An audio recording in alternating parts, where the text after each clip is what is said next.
कानहरु बन्द गर्नेछौँ। कानहरु भन्नाले संसारबाट आउने आवाजको निम्ति कानहरु के गर्नेछौँ हामी बन्द गर्नेछौँ र येशूले तपाईहरु मेरो निम्ति के भन्दै हुनुहुन्छ त्यो कुरालाई चाहिँ हामी ध्यान दिएर सुन्नुपर्छ।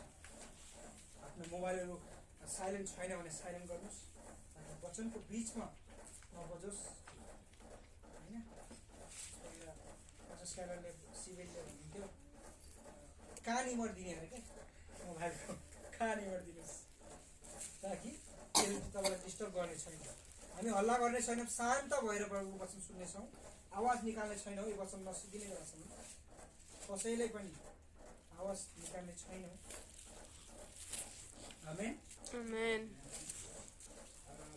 अब सबैजनाले लुकाको पुस्तक पल्टाउन सक्नुहुन्छ हजुरहरूसँग बाइबल छ भने। लुकाको पुस्तक 4 अध्यायको 16 देखि 20 सम्म हामी पढ्नेछौँ। आमेन। सुन्नुहोस् है, म हजुरहरूको निम्ति पढिदिनेछु। यसरी लेखिएको छ, अनि उहाँ नासरतमा आउनुभयो। अनि उहाँ कहाँ आउनुभयो अरे? नासरतमा आउनुभयो, जहाँ उहाँ हुर्किनु भएको थियो। अनि विश्राम दिनमा उहाँ आफ्नो रीति अनुसार सभाघरभित्र पस्नु भएर पढ्न उभिनु। आमेन। के गर्नुभयो अरे? रीति बमोजिम अर्थात् हप्ताको पहिलो दिन उहाँ के गर्नुभयो अरे? कहाँ जानुभयो? सभाघरमा र संगति गर्न भनौँ न। आज हामी शनिबारको दिन कहाँ जान्छौँ? सभाघरमा संगति गर्न, मण्डलीमा भेला हुन्छ, एउटा भवनमा भेला हुन्छ। मण्डली भनेको तपाईँ र म, यो भवन होइन। अहिले त हामीले घरमा गरिरहेका छौँ, हो कि नै? मान्छेले भन्छ नि, कतिपय मान्छेहरूले भनिरहेको हुन्छ कि भवन चाहिँ मण्डली हो। होइन, तपाईँ र म चाहिँ मण्डली हो। आमेन आमेन। तपाईँ र म चाहिँ मण्डली, क्रिस्टका जीवित मण्डली रहौँ, क्रिस्टका शरीरहरू हौँ। क्रिस्टको शरीर चाहिँ मण्डली हो। यो भवन मण्डली होइन। भवन त आज भवन टुटेर जान्छ, तर क्रिस्टको मण्डली कुनै पनि कारणले टुट्छ। आमेन आमेन। परमेश्वरले क्रिस्टको आफ्नो मण्डली चट्टानमाथि बनाउनु भएको छ।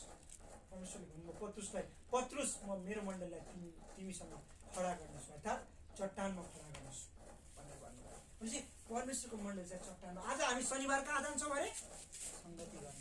त्यस ठाउँमा भेला हुन्छ। येशू ख्रीष्ट के गर्नुभयो? रीति बमोजिम अर्थात् व्यवस्थामा के हुन्थ्यो? यहुदीहरूको रीति एउटा के हुन्थ्यो भनेपछि जस्तै हामी हरेक हप्ता भेला हुन्छौँ नि त, होइन? परमेश्वरले भन्नुभएको छ म हिब्रू 10 अध्यायको 25 पदमा कि तिमीहरू एकसाथ भेला नछोड। किन एकसाथ भेला नछोड? जति यो ख्रीष्टको दिन नजिकै गर्दा तिमीहरू त्यति नै के अरे बेसी चाहिँ ख्रीष्टमा के गर? ख्रीष्टमा एकअर्कामा भेला हो, एकअर्कालाई उत्साह दियो, एकअर्कालाई सान्त्वना दियो भनेपछि हामी शनिबार हामी इकट्ठा हुन्छौँ, कारण हामी परमेश्वरको वचनबाट सुन्छौँ, एकअर्काबाट उत्साह लिन्छौँ र प्रभुको महिमा गर्छौँ। आमेन आमेन। रीति बमोजिम के गर्नुभयो? उहाँ विश्राम दिनमा रीति अनुसार सभाघरभित्र पस्नु भएर पढ्नलाई उभिनु भयो। आमेन आमेन। अनि उहाँलाई यशाया भविष्यवक्ताको पुस्तक दियो। अनि जहाँ उहाँले यो पुस्तकले खोल्नुभयो, तब जब उहाँले त्यो पुस्तक खोल्नुभयो, उहाँले त्यो ठाउँ निकाल्नुभयो जहाँ यस्तो लेखिएको थियो। यो पुरानो करार एसियाको पुस्तक 61 अध्याय तपाईँले यहाँ पढ्न सक्नुहुन्छ। पुरानो करार यदि तपाईँ पढ्न चाहनुहुन्छ भने यस 18 पद लेख्छ, प्रभुको आत्मा म माथि हुनुहुन्छ। आमेन। के छ अरे? प्रभुको आत्मा म माथि हुनुहुन्छ। मलाई ध्यान दिएर सुन्नुहोस् है, तपाईँको ध्यानलाई यताउता नभड्काउनुहोस्, मलाई ध्यान दिनुहोस्। प्रभुको आत्मा म माथि हुनुहुन्छ, किनकि गरिबलाई सुसमाचार सुनाउनको निम्ति। आमेन। गरिबलाई सुसमाचार सुनाउनको निम्ति उहाँले मलाई अभिषेक गर्नुभएको छ। मन भाँचिएकाहरूलाई निको पार्न, कैदीहरूलाई छुटकाराका र अन्धाहरूलाई दृष्टि प्राप्तिको प्रचार गर्न, पिलिएकाहरूलाई छुटकारा दिन र प्रभुको ग्रहण योग्य वर्षको प्रचार गर्नको निम्ति उहाँले मलाई पठाउनु भएको छ। 20 वर्ष अन्तिम वर्ष। अनि उहाँले पुस्तक बन्द गर्नुभयो र सेवकलाई त्यो फिर्ता दिनुभयो, र बस्नुभयो। अनि सभाघरमा भएका सबैको आँखा उहाँमाथि पढिरहेको थियो। आमेन आमेन। के भइरहेको थियो? अन्तिम तपाईँ खण्ड पढ्नुभयो, के भनिएको छ कि सबैको आँखा के थियो अरे? कसमाथि खडा थियो? सबैको आँखा कसमाथि थियो? भन्नुहोस् न, सबैको आँखा कसमाथि थियो? येशूमाथि अडिएको।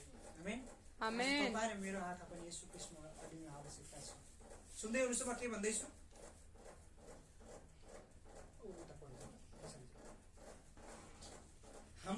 सबैको आँखा के हुनुपर्छ? हाम्रो आँखा कसमा अडिनु आवश्यकता छ? ख्रिस्ट येशूमा हाम्रो आँखा अडिनु आवश्यकता छ। सभाघरका सबै व्यक्तिको आँखा चाहिँ ख्रिस्ट येशूमा थियो, ख्रिस्ट येशूमा अडिरहेको थियो, हेरिरहेका थिए येशू ख्रिस्टलाई, येशू ख्रिस्टको अनि हेरिरहेका थिए।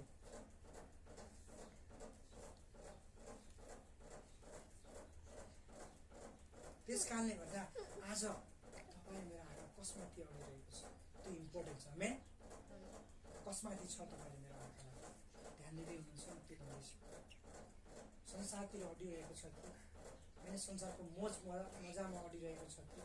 संसारका राम्रा राम्रा थोकमा अडिरहेको छ कि? संसारको मजा देखेर संसारको सुख विलासमा तपाईँहरू मेरो आँखा अटिरहेको छ कि? कसमाथि अटिरहेको छ? हामीले थाहा पाउनु आवश्यकता हो। त्यो सभाघरमा सबैको आँखा यीशु ख्रिस्टमाथि अडिरहेको थियो। जब तपाईँ र म अनि परमेश्वरको वचन चाहिँ वचनले मात्रै तपाईँ र मेरो आँखालाई छ नि परमेश्वरमा अडाइरहन्छ। जब तब मेरो जीवनमा वचन हुँदैन नि हाम्रो जीवनमा आएका समस्या हामी हटाउन सक्दैनौँ। तपाईँलाई थाहा छ मत्ती 4 अध्यायमा तपाईँलाई थाहा छ त्यो घटना के छ? येशू ख्रिस्टको 3 पटक परीक्षा भएको छ। 3 पल्ट र 3 पल्टै येशू ख्रिस्टले वचनले यस्तो भन्छ, वचनमा लेखिएको छ, वचनले यस्तो भन्छ भनेर परमेश्वरले के गर्नुभयो? दाबी गर्नुभएको कुरा हामी देख्छौँ। आमेन। आमेन। दाबी गरेको कुरा हामी पाउँछौँ। अर्थात् परमेश्वरले कहिले यो यसरी भन्नु भएन, भागी जा शैतान भन्नुभयो? भन्नु भएन। गइजा त उता भन्नुभयो? सक्नुहुन्थ्यो नि त, भन्नुभयो? तर भन्नु भएन। उहाँले वचनमा लेखिएको छ तिमीले आफ्नो परमेश्वरलाई मात्र दण्ड भोग्नु। वचनमा लेखिएको छ मानिस रोटीले मात्र होइन तर परमेश्वरको मुखबाट निस्केको प्रत्येक वचन जीवित रहन्छ। आमेन। आमेन। वचनमा लेखिएको छ तिमीले आफ्नो परमेश्वरको परीक्षा माग्नु। परमेश्वरले के गर्नुभयो? लेखिएको छ, लेखिएको छ, लेखिएको छ, लेखिएको छ। अर्थात् रेमा भन्ने शब्द प्रयोग गरेको छ। अर्थात् परमेश्वरले थियो भने लेखिएको छ, बोलिएको छ, परमेश्वरले लेखिएको छ त्यहाँ भनेर प्रयोग गर्नुभयो। आज जब तपाईँले मेरो जीवनमा परीक्षा आउँछ भने, जब तपाईँ मेरो जीवनमा वचन हुँदैन भने नि हामी कस्तो हुन्छ थाहा छ? एउटा संसार, एउटा निराश, दुखी। किनकि हाम्रो जीवनमा वचन नै छैन। हामीले जीवनमा वचन सुनेकै छैन, मनन गरेकै छैन, वचनलाई लिएकै छैनौँ। जब तपाईँ र म वचनलाई पढ्छौँ, मनन गर्छौँ, आफ्नो हृदयमा राख्छौँ, मनन गर्छौँ भने जब तपाईँले मेरो जीवनमा परीक्षा आउँछ नि, लेखिएको छ शैतान, लेखिएको छ शैतान। अनि जब तपाईँले मेरो जीवनमा दुःख आउँछ भने हाम्रो जीवनमा यति वचन छ, वचनलाई मनन गरेको छौँ, याद गरेका छौँ भने बाइबलको खण्ड आउँछ, तिमीले चिन्ता फिक्र नगर। आमेन। तिमीले चिन्ता फिक्र मलाई दिदेऊ। जब दुःखको समय आउँछ दुःखी नहो, किनभने परमेश्वरले सबै संसारलाई जितिसक्नु भएको छ भने भन्नुहुन्छ नि होइन? तिमी र ममा हुने के हुनुहुन्छ भने संसारमा हुनुभन्दा महान हुनुहुन्छ। आमेन। आमेन। तिमी र ममा हुनुहुने चाहिँ संसारमा हुनुभन्दा महान हुनुहुन्छ भन्ने कुरा चाहिँ हामी देख्न सक्छौँ। त्यस कारणले गर्दा लेखिएको छ। त्यही हाम्रो जीवन जब तपाईँको जीवनमा परीक्षा हुन्छ भने वचन याद गर्नु आवश्यकता छ। पवित्र वचन चाहिँ के हो? पवित्र आत्माको तलवार हो। आमेन। आमेन। एपछि 6 अध्यायको पुस्तकमा जब हामी पढ्छौँ भने वचनलाई के भनिएको छ? पवित्र आत्माको तलवार भनेको छ। हेब्रीको पुस्तकले भन्छ परमेश्वरको वचन के हो? 2 धारे तलवार हो। त्यसले के गर्छ? 2 तर्फ काट्छ। हेर्नुहोस् है, यो होइन कि तपाईँलाई जब सुन्दै गर्दा तपाईँलाई मात्रै होइन कि मैले बोल्दै गर्दा मलाई पनि काट्छ। हामी दुवैतर्फ यो वचनले कार्य गर्छ। त्यही कारणले वचन सुन्नु आवश्यकता छ, वचनलाई मनन गर्नु आवश्यकता छ। जब म चर्चमा जान्छु, जब म मण्डली भवनमा कट्ठा हुन्छु भने तपाईँले मेरो आँखा परमेश्वरमा हुन आवश्यकता छ। यताउता होइन, अरू थोकमा होइन, अरू कुरामा होइन, तर परमेश्वरमा हुन आवश्यकता। जसले गर्दा चाहिँ हामीबाट चाहिँ परमेश्वरको महिमा हुन्छ। आमेन। सबै कुरा चाहिँ ख्रिस्ट येशूबाट चाहिँ सबै कुरा चाहिँ येशू ख्रिस्टबाट हुन् र सबै कुरा चाहिँ येशू ख्रिस्टले गर्नुहुन्छ। येशू ख्रिस्ट को हुनुहुन्छ? येशू ख्रिस्टले के गर्नुभयो? येशू ख्रिस्टले के कुराको दाबी गर्नुभयो भन्ने कुरा हामी देख्न सक्छौँ। आमेन। येशू ख्रीष्ट को हुनुहुन्छ? येशू ख्रीष्ट साँचो परमेश्वर हुनुहुन्छ। येशू ख्रीष्ट साँचो परमेश्वर हुनुहुन्छ। येशू ख्रीष्ट मरेको परमेश्वर हुनुहुन्छ। अहिले म मरेको परमेश्वर प्रचार गर्दै छैन। आमेन। मरेको परमेश्वरलाई तपाईँलाई बताउँदै छैन। मरेको येशू ख्रीष्टको प्रचार तपाईँलाई म गर्दै छैन। मरेको येशू ख्रीष्टको बारेमा तपाईँलाई म बताइरहेको छैन। येशू ख्रीष्टले के भन्नुभयो यहाँ? पहिलो कुरा भनेको उहाँले के गर्नु, यहाँ 18 पदमा गरिबलाई सुसमाचार सुनाउनको निम्ति। आमेन। पहिलो कुरा चाहिँ उहाँले चाहिँ गरिबलाई सुसमाचार सुनाउनको निम्ति आउनु भएको थियो। आमेन। को गरिब भन्यो? आत्मामा गरिब हुनेहरू। आत्मामा गरिब हुनेहरू मैले तिमीहरूको निम्ति के गरेको छु? सुसमाचार भनेको के हो? असल खबर हो। आमेन। एउटा असल सन्देश हो। अनि उहाँले भन्नुभयो हे के भनिन्छ, गरिबहरूलाई सुसमाचार सुनाउनु थियो। अर्थात् आत्मामा गरिब हुनेहरू हो, ध्यान दिएर सुन। हे अन्य जाति हो, ध्यान दिएर सुन। हे संसारका मानिस हो, ध्यान दिएर सुन। तिमीहरूको निम्ति मैले असल सन्देश लिएर आएको छु। त्यो हो ख्रीष्ट येशू तपाईहरु मेरो कल्याण क्रुसमा मर्नुभयो। आमेन। जसले गर्दा आज तपाईहरु पाप क्षमा। मैले राम्रो खबर लिएर आएको छु तपाईको दुःखको जीवनको निम्ति, तपाईको आत्मिक जीवनको निम्ति, तपाईको सबै कुराको निम्ति चाहिँ मैले एउटा असल सन्देश लिएर आएको छु। त्यो सन्देश हो येशू ख्रीष्ट बोल्नुहुन्छ। आमेन। आमेन। सुन्दै हुनुहुन्छ मलाई? उहाँलाई गरिबलाई सुसमाचार सुनाउनको निम्ति। अर्थात् गरिब को हो? आत्मामा। येशू ख्रीष्ट यहाँ भन्दै हुनुहुन्थ्यो आत्मामा गरिब हुनेहरू धन्य हुन्। हैन, आत्मामा गरिब को छ? संसारका मानिस आत्मामा गरिब छ हो। उनी सार्वजनिक रूपले धनी होलान्। तपाईँलाई बिल गेट, त्यसपछि लिएर मुख्य सम्मानीहरू तपाईँलाई लाग्न सक्छ। उनी एउटा देखावटी रूपमा अमीर छन्, धनी छन्, तर आत्मिक रूपमा उनी गरिब छन्। किनभने उनले येशू ख्रीष्टलाई पाएका छैनन्। आमेन। उनले येशू ख्रीष्टलाई पाएका छैनन्। जब हामी मुम्बई गएका थियौँ, मुम्बईमा हामीलाई घुमाउने क्रममा चाहिँ मुकेश अम्बानीको घर देखाएको थियो, जो चाहिँ एसियाको सबैभन्दा धनी व्यक्तिको घर थियो। त्यो घरमा कम्तीमा पनि 17 तालेभन्दा बेसी ठुलो घर छ र त्यो घरमा चाहिँ मात्र 2 जना बस्नुहुन्छ। उहाँहरूको निम्ति चाहिँ सयौं नौकर चाकरहरू छन्। हेर्दाखेरि संसारी रूपले धनी हुनुहुन्छ। उहाँसँग प्रशस्त मात्राको सम्पत्ति छ। उहाँले चाहनु भने संसारमा उपभोग सबै कुरा उहाँले किन्न सक्नुहुन्छ। तर याद गर्नुहोस् त, धेरै येशू ख्रीष्टको आत्मामा गरिब हुनेलाई उहाँले सोच्नुहुन्छ असल खबर लिएर आउनु भएको छ। त्यो हो येशू ख्रीष्ट। येशू ख्रीष्टले प्रेम गर्नुहुन्छ। येशू ख्रीष्टले तपाईँ मेरो दुःखमा, तपाईँ मेरो हरेक अवस्थामा, तपाईँ मेरो जस्तो सुकै परिस्थितिमा परमेश्वरले हामीलाई साथ दिन चाहनुहुन्छ। आमेन। आमेन। साथ दिन चाहनुहुन्छ। उनी आत्मिक रूपमा गरिब छन्। संसारको धनी व्यक्ति आत्मिक रूपमा गरिब छन्। तपाईहरुमा संसारिक रूपले धनी होइन होला। तपाईले मेरो हैन घर ठुलो महल सिमेन्टको घर छैन होला, माटोको घर छ होला। तपाईँ याद गर्नुहोस् तपाईहरुमा आत्मामा धनी छौँ। आमेन। आमेन। तपाईले मैले जीवित परमेश्वरलाई पाएका छौँ। तपाईले मैले जीवित येशूलाई चिनेका छौँ। अर्को कुरा के भन्नुभएको छ भनेपछि, पहिलो कुरा गरिबहरूलाई सुसमाचार सुनाउनको निम्ति उहाँले मलाई अभिषेक गर्नुभएको छ। मन भाँचिएकोलाई निको पाउन। आमेन। आमेन। के हो मन भाँचिएकोलाई निको पाउन? टुटेको हृदय चङ्गाइ। मन भाँचिएकोलाई निको पार्न। आमेन। मन भाँचिएकोलाई, जिन्दगीदेखि हार खाएकाहरू हैन, यो स्पष्ट रूपले थाहा हुन्छ। मन भाँचिएकाहरूलाई परमेश्वरले निको पार्न संसारमा आउनु। आमेन। र उहाँले निको पार्नु भएको छ। अनि अर्को कुरा के, तेस्रो कुरा चाहिँ कैदीहरूलाई छुटकाराको निम्ति आउनु भएको थियो। आमेन। कैदीहरूलाई छुटकारा दिनुको निम्ति। तपाईहरु पनि एक प्रकारले कैदी थियौ। आमेन। हामी कसो कैदमा थियौँ तपाईँलाई थाहा छ? शैतानको कैदमा, शैतानको दासत्वमा थियौँ। शैतानको दासत्वमा तपाईहरु थियौँ। शैतानको दासत्वमा शैतानले हामीलाई अन्धकारको दासत्व बनाएको थियो। अनि परमेश्वरले त्यो अन्धकारबाट, त्यो शैतानको दासत्वबाट तपाईहरुलाई छुटकारा दिनुभएको छ। आज संसारको मानिस पनि आज त्यही कुरामा बाँधिरहेको छ। त्यही व्यक्तिलाई छुटकारा दिनको निम्ति येशू ख्रीष्ट संसारमा आउनुभएको छ। आमेन।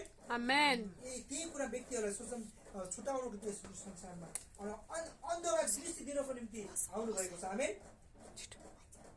अन्धो को मलाई थाहा छ? तपाईँले भन्न सक्नुहोला मेरो त 2टा आँखा छन्, म कसरी अन्धो भएँ? होइन, देख्न सक्छु कसै कसैले म अन्ध छु भनेपछि यत्रो आँखा हुन्छ नि म अन्ध छैन म छैन अन्ध संसारमा जसले यसो ख्रीष्टलाई पाएका छैन त्यो मानिस अन्ध छ उहाँले आत्माको बारेमा भन्दै हुनुहुन्थ्यो यहाँ शारीरिक रूपले होइन तर आत्मिक रूपले अन्धो हुनेहरूलाई म के गर्न दृष्टि दिनुको निम्ति आएको छु अर्थात् सत्य बाटो को हुनुहुन्छ त यसो ख्रीष्टले भन्नुभयो बाटो सत्य जीवन म नै हो आमेन बाटो सत्य जीवन को हुनुहुन्छ त त्यो कुरा देखाउनको निम्ति हो तिमी शारीरिक रूपले अन्धो छैन होला तिम्रो आँखा छ होला तर तिमी आत्मिक रूपले अन्धो भएका छौ किनभने तिमीले जीवित परमेश्वरलाई होइन तर मरेको परमेश्वरलाई ढुङ्गालाई तिम्रो रुखलाई गोरुलाई फलानालाई कुकुरलाई पुजिरहेका छौ अन्धो छ आमेन आत्मिक रूपले तिम्रो अन्धो छ दुःखबाट दुःखको निम्ति हरेक कुरा मानिसहरू चाहिँ आज अन्धो छन् आत्मिक रूपले मानिसहरू अन्ध भएका छन्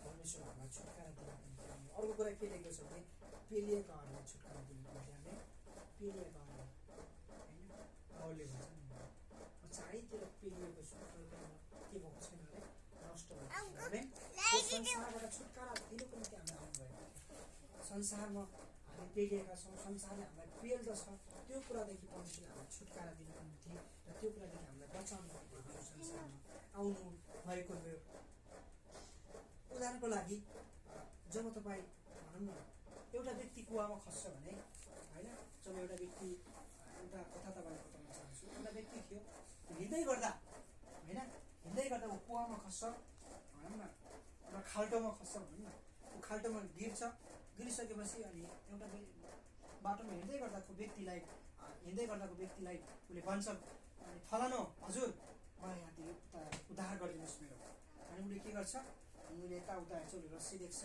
रस्सीलाई स्वयं उसले फ्याँकिदिन्छ अनि तलको व्यक्तिले चाहिँ खाल्टोमा गिरेको व्यक्तिले चाहिँ नम्र भएर यस्तो भन्छ कि धन्यवाद तपाईँको सहायताको निम्ति तर तपाईँले उताबाट रस्सी समात्नु भयो भने अझै असर हुन्छ भनेर उसले भन्छ आमेन उसले भन्छ अनि उसले समात्छ अर्थात् येशू ख्रीष्टले चाहिँ रस्सी मात्रै फ्याँक्नु हुँदैन रस्सीलाई चाहिँ समातिरहनुहुन्छ आमेन त्यो रस्सी फ्याँक्नु मात्रै हुँदैन उहाँले त्यो रस्सीलाई समातिरहनुहुन्छ हो हाम्रो जीवनमा दुःख कष्ट समस्या आउँदैन भन्नु हुँदैन आउँछ तर परमेश्वरले त्यो दुःख कष्टदेखि रहिरहनु हाम्रो जीवनमा दिनु हुँदैन त्यो दुःख कष्टलाई एकछिन एक पार गरिदिनुहुन्छ आमेन किनभने परमेश्वरले हामीलाई प्रेम गर्नुहुन्छ किनभने परमेश्वरले चाहिँ रस्सी मात्रै फाल्नुहुन्न तर समाति पनि रहनुहुन्छ आमेन जब हामी निकोदेमसको बारेमा हेर्छौँ भने निकोदेमस को थियो एउटा असल लिडर थियो होइन यहुदीको एउटा असल लिडर थियो अनि उसले भन्यो कि अनि प्रभु येशू अनि मैले स्वर्ग जानको निम्ति के गर्नुपर्छ होइन मैले परमेश्वरको राज्यमा परमेश्वरको निम्ति के गर्नुपर्छ भन्दाखेरि येशू ख्रीष्टले भन्नुभयो तिमीले नयाँ गरी जन्मिनुपर्छ आमेन अनि निकोदेमसले भन्यो प्रभु एउटा मान्छे बुढो भइसकेपछि कसरी आमाको पेटमा गएर फेरि जन्मिन सक्छ अनि येशू ख्रीष्टले भन्दिन्छ आत्मिक रूपले जन्माए आमेन वचनबाट आत्मिक रूपले जन्मिने आवश्यकता छ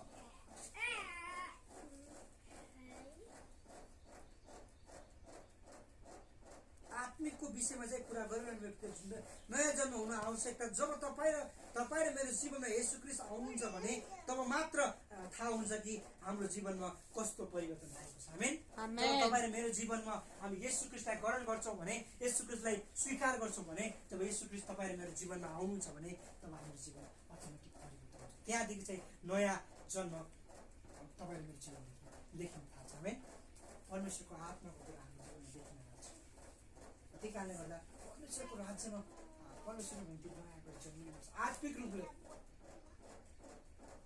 शारीरिक रूपले सम्भव छैन छ त छैन नि त होइन र आत्मिक रूपले चाहिँ हामी के गर्छौँ जन्मिन आवश्यकता छ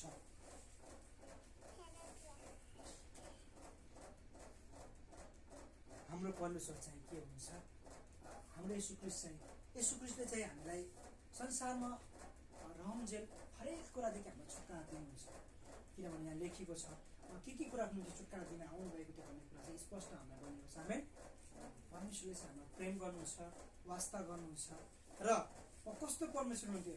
सृष्टिकर्ता परमेश्वर हुनुहुन्थ्यो। आमेन। सृष्टिलाई बनाउने यीशु ख्रीष्ट हुनुहुन्छ उहाँ र हाम्रो तर्फदेखि मर्नुहुने यीशु ख्रीष्ट हुनुहुन्छ। आमेन। कलवरी क्रुसमा कसको निम्ति अगाडि मर्नुभयो? तपाईँलाई थाहा छ? कसको पापको निम्ति यीशु ख्रीष्टलाई कलवरी क्रुसमा चढाउनुभयो? हल्ला नगर नानी हो। कसको निम्ति? कसको निम्ति? आफ्नो पापको निम्ति हो होइन नि? यीशु ख्रीष्टले कहिले गलत गर्नुभयो?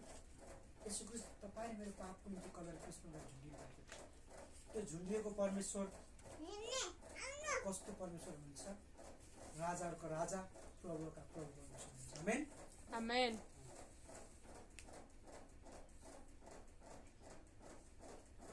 थाहा छ अहिले पनि हामी जब संसारमा हेर्छौँ भने धेरै जस्तो मानिसलाई क्रुसको मृत्युको बारेमा थाहा छैन। क्रुसको मृत्यु कस्तो हुन्थ्यो? क्रुसको मृत्यु एकदम पीडादायक मृत्यु हो। तपाईँलाई क्रुसको मृत्यु भनेको यति मानिसले सबैभन्दा गलत काम गर्यो भने अन्तिममा गएर उसलाई क्रुसमा लगेर झुन्डाइन्थ्यो र क्रुसमा लगेर झुन्डाइन्थ्यो। झुन्डाइँदाखेरि उसको 3 देखि 4 घन्टा 5 घन्टा कहिले 1 दिनै लाग्थ्यो उसलाई मर्नको निम्ति। तडपी ऊ व्यक्ति मर्यो। जब ऊ मर्थेन भने तपाईँलाई थाहा छ के गरिन्थ्यो? घन लिइन्थ्यो होइन? घन हुन्छ नि, हाम्रो ढुङ्गा बुटाल्ने घन त्यसलाई लिइन्थ्यो, घुँडामा हानिन्थ्यो। घुँडा भाँचेर हात भाँचेर उसको मृत्यु गरिन्थ्यो। यस्तो कति पीडा लाग्एको थियो। तर यस्तो पीडालाई पनि सहिकन तपाईँ मलाई जीवन दिन निम्ति के भन्नुभयो? कलवरी क्रुसमा के पनि बोलिकन खडा टाँगिरहनु। आमेन। टाँगिरहनु भयो। उहाँले हाम्रो जीवनको वास्ता गर्नुहुन्थ्यो। क्रुस किन परमेश्वरले क्रुसमा किन आज्ञाकारी हुनुभयो? कारण परमेश्वरलाई थाहा थियो उहाँ चाहिँ जीवित ख्रीष्ट हुनुहुन्छ। आमेन। आज तपाईँहरूलाई म एउटा जीवित परमेश्वरको बारेमा भन्दैछु। आमेन। मैले कुनै मरेको परमेश्वरको प्रचार गर्दैछु। कुनै मरेको परमेश्वरले भन्नुभएको होइन म गरिबलाई सुसमाचार सुनाउनको निम्ति आएको हुँ, मैले पापीहरूलाई छुटकारा दिनको निम्ति आएको हुँ, म कैदीहरूलाई छुटकारा दिन आएको हुँ, म फलानालाई मन भाँचिएकोलाई निको पार्न आएको हुँ होइन, कैदीहरूलाई छुटकारा दिन, अन्धलाई दृष्टि दिन आएको भनेर कुनै मरेको परमेश्वरले भन्नुभएको छैन। जीवित परमेश्वरले भन्नुभएको छ। आमेन। मरेको परमेश्वरको बारेमा होइन। जब हेर्छौँ भने हाम्रो परमेश्वर जीवित हुनुहुन्छ। उहाँ राजाहरूको राजा हुनुहुन्छ, प्रभुको प्रभु हुनुहुन्छ। फेरि फर्केर आउनुहुन्छ। आमेन। बादलमा तपाईँ मलाई लिन बादलमा फर्केर आउनुहुन्छ। तपाईँलाई थाहा छ केही अब दिन नजिकै छ। परमेश्वर ऱ्याप्चरमा तपाईँलाई मलाई लिन बादलमा आउँदै हुनुहुन्छ। जब यीशु ख्रीष्ट आउनुहुन्छ होइन, यसो लेखिएको छ आँखाको एक झिमेको। हेर्नुहोस् त, आँखा झिम्काएर खोल्नुहोस् त, यस्तो गर्नुहोस् त, यस्तो गर्नुहोस् त। कति टाइम लाग्यो? कति सेकेन्ड लाग्यो? 1 सेकेन्ड होइन? त्योभन्दा पनि छिटो चाहिँ हामी परमेश्वरलाई भेट्न बादलमा जानेछौँ। आमेन। आमेन। जो चाहिँ को हुनुहुन्छ? जीवित परमेश्वर हुनुहुन्छ। आमेन। जो चाहिँ पुनरुत्थानको परमेश्वर हुनुहुन्छ, जसले चाहिँ मृत्युलाई पनि जित्नुभयो। पुनरुत्थानको जीवन यीशु ख्रीष्टले भन्नुभयो पुनरुत्थानको जीवन मरे हुँ। यदि कसैले मलाई विश्वास गर्छ भने मरेको तापनि के हुनेछ? के हुनेछ अरे? जिउनेछ। आमेन। आमेन। जब नयाँ नियममा हेर्छौँ भने हामी नयाँ करारमा 100 चोटि भन्दा बढी चाहिँ म पुनरुत्थान जीवन मरे हुँ भन्ने शब्द प्रयोग गरेको हामी पाउन सक्छौँ। उहाँले चाहिँ तपाईँलाई मलाई परिवर्तन गर्न सक्नुहुन्छ। उहाँ चाहिँ आउनेवाला ख्रीष्ट हुनुहुन्छ, जसमा लेखिएको छ कि मत्ती 24 अध्यायको 44 पद पढौँ न है। अन्तिम पद है।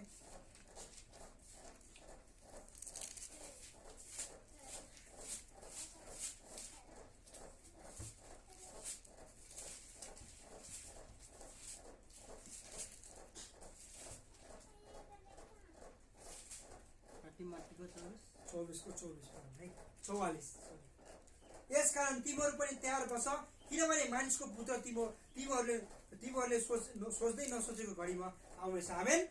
के हुनेछ अरे? मानिसको पुत्र कसको समयमा आउनेछ? तपाईँले मैले कल्पनै नगरेको, तपाईँले मैले नसोचेको, तपाईँले मलाई के नभएको, यादै नभएको समयमा चाहिँ यीशु ख्रीष्ट संसारमा आउनुहुन्छ। आमेन। त्यही बाइबलले भन्छ हरेक समय तयार बस। नुहाको समयमा कसैलाई थाहा थिएन कि जल प्रयोग कहिले हुन्छ, तर भयो। यो समय पनि चाँडै आउँदैछ। कसैलाई थाहा छ? तपाईँले मैले नसोचेको, तपाईँले मैले नजानेको कुरा चाहिँ परमेश्वर आउनु। त्यस कारणले गर्दा हामीलाई दुईवटा कुरा गर्न आवश्यकता छ। एउटा के हो? पश्चाताप गर्नु आवश्यकता छ। अर्थात् पश्चाताप गर्नु भनेको परमेश्वर पिता मलाई माफ गर्नुहोस्, आई एम सरी, मेरो पापबाट मलाई माफ गर्नुहोस् भनेको। आमेन। पश्चाताप गर्नु भनेको चाहिँ मैले प्रभु मलाई माफ गर्नु, आई एम सरी, मेरो पापदेखि मलाई माफ गर्नुहोस्, होइन, मलाई क्षमा गर्नुहोस्। र अर्को कुरा भनेको ख्रीष्ट येशूलाई विश्वास गर्न आवश्यकता छ। आमेन। आज तपाईँ मैले होइन, सारा संसारले चाहिँ येशू ख्रीष्टलाई विश्वास गर्न आवश्यकता छ। किनभने मानिसको पुत्र अब तपाईँले मैले नसोचेको, नजानेको, कल्पना नगरेको घडीमा चाहिँ संसारमा आउनुहुनेछ, जसले गर्दा मानिस छुट्टिन सक्छन्, छोड्न सकिन्छ। त्यही भएर बाइबलले भन्छ जातो गर्दै गरेको मानिस एउटा, जातो पिस्दै गरेको एउटा स्त्री उठाइनेछ, एउटा छोडिनेछ। आमेन। त्यस कारणले गर्दा तयार हुनु आवश्यकता छ, पश्चाताप हुनु आवश्यकता छ, संसारको मानिसलाई बताउनु आवश्यकता छ ख्रीष्ट येशू चाँडै आउनुहुन्छ। उहाँले गरिबलाई सुसमाचार सुनाउन आउनुहुन्छ। अर्थात् तपाईँले मैले गएर तिनी आत्मामा गरिब हुनुलाई सुसमाचार सुनाउन आवश्यकता छ, भन्न आवश्यकता छ कि येशू ख्रीष्ट तपाईँ मेरो निम्ति आजभन्दा 2022 वर्ष अगाडि कलवारी क्रुसमा गएर मर्नुभयो, गाडिनुभयो, त्यसो दिनमा जी उठ्नुभयो। तपाईँले मेरो परमेश्वर के हुनुहुन्छ? जुन परमेश्वरले मैले पछ्याएको छु त्यो परमेश्वर जीवित हुनुहुन्छ। आमेन। मरेको परमेश्वरलाई होइन, मरेको परमेश्वरको बारेमा तपाईँलाई बताउन आएको छैन, तर जीवित परमेश्वर जसले मृत्युलाई पनि जित्नुभयो, जसले तपाईँले मलाई बचाउन सक्नुहुन्छ। आमेन। आजको वचनद्वारा प्रभुले आशीष दिनुहोस्। आमेन। जय मसीह।